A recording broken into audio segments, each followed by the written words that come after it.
Hey everyone, and welcome to your ABSITE Daily Dose. Today, we are tackling a concept that is absolutely essential for test day, the Revised Cardiac Risk Index, or RCRI.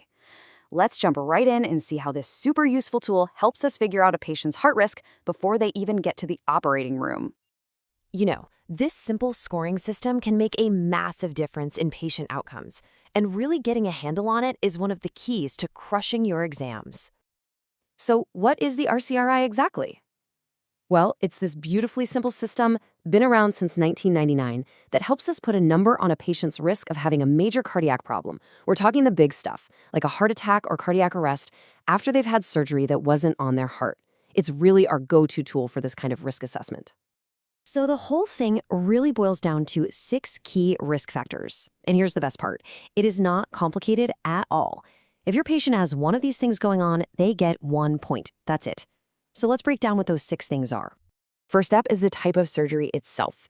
Not all operations put the same amount of stress on the body, right? For RCRI purposes, a high-risk surgery is one that's inside the abdomen. Think of something like a colectomy or inside the chest, like a lung resection. Also included are major vascular surgeries above the groin, like fixing an abdominal aortic aneurysm. Any of those, boom, that's an automatic point. Next, we've got to look at the patient's heart history. Do they have known ischemic heart disease? This could be a past heart attack, maybe they've had a positive stress test, or they get that classic angina, the chest pain where they have to use nitroglycerin. Any of that tells you their coronary arteries are already a bit sketchy. That's 1 point. Predictor number 3. Congestive heart failure. Basically, does the patient have a history of their heart just not being a very good pump? What you're looking for are things like a prior diagnosis of CHF, a history of fluid backing up into the lungs, or that classic sign where they have to sleep propped up on a bunch of pillows just to breathe. That's orthopnea. This all signals the heart is working with very little reserve. Another point. Now for the brain-heart connection. If a patient has a history of cerebrovascular disease, meaning they've had a stroke or a TIA before, they get a point. Now why is that? Well, it's a huge red flag for widespread atherosclerosis. Think about it. If the plumbing to the brain is bad, you can bet the plumbing to the heart is probably in rough shape too. Okay, listen up, because this is probably one of the biggest exam traps out there. For diabetes to count as a risk factor here, the patient absolutely must be taking insulin. If they're managing their diabetes with pills like metformin or even just with diet, they get 0 points for this. I'll say it again, only insulin counts. And that brings us to our last one, the kidneys. And just like with diabetes, the cutoff here is super strict. A patient's creatinine has to be greater than 2.0 to get a point. So if you see a creatinine of 1.8 or even 1.9, yeah, it's high, but for the RCRI, it does not get a point. This is another one of those classic traps you just have to memorize.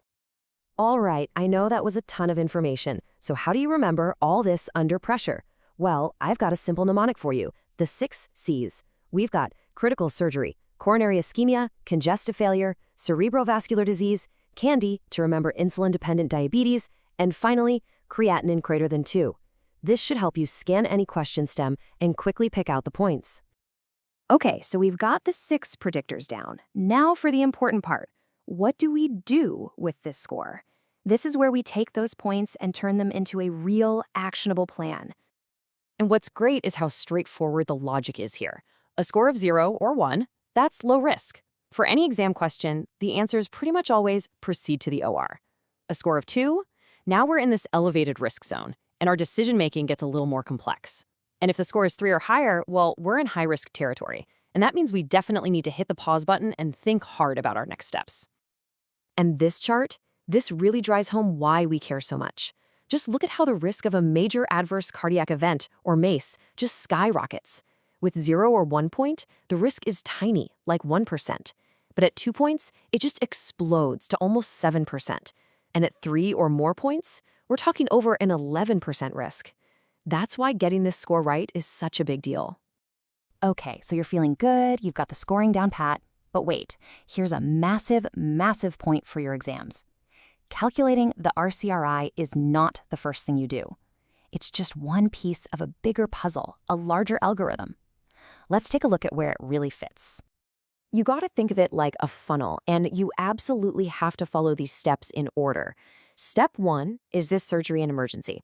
Step 2, does the patient have any active, unstable heart problems right now? It's only after you've answered those 2 questions that you move on to step 3, which is where you finally get to calculate the RCRI.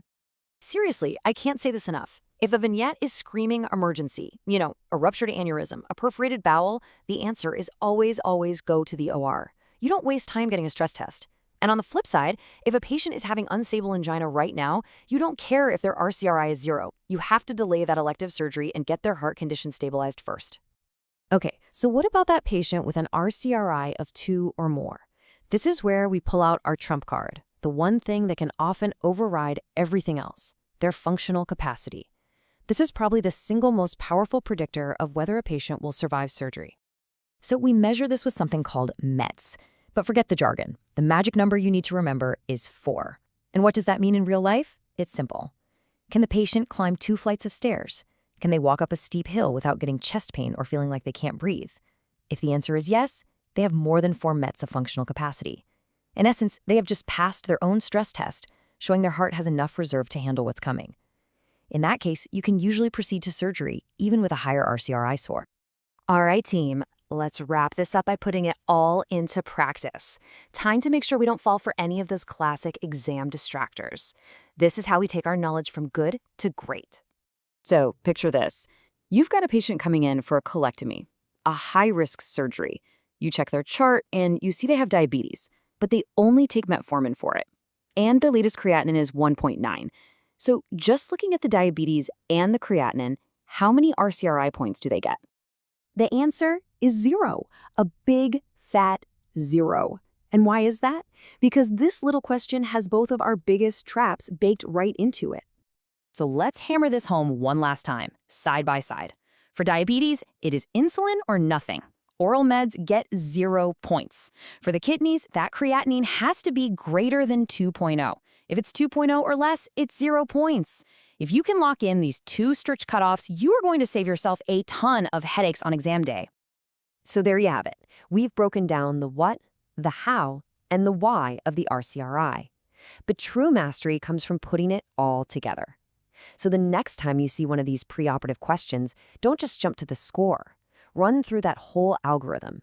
Is it an emergency? Are there active cardiac conditions? Then calculate the RCRI. And, crucially, always ask about their functional capacity. If you do that every time, you will always find the right next best step.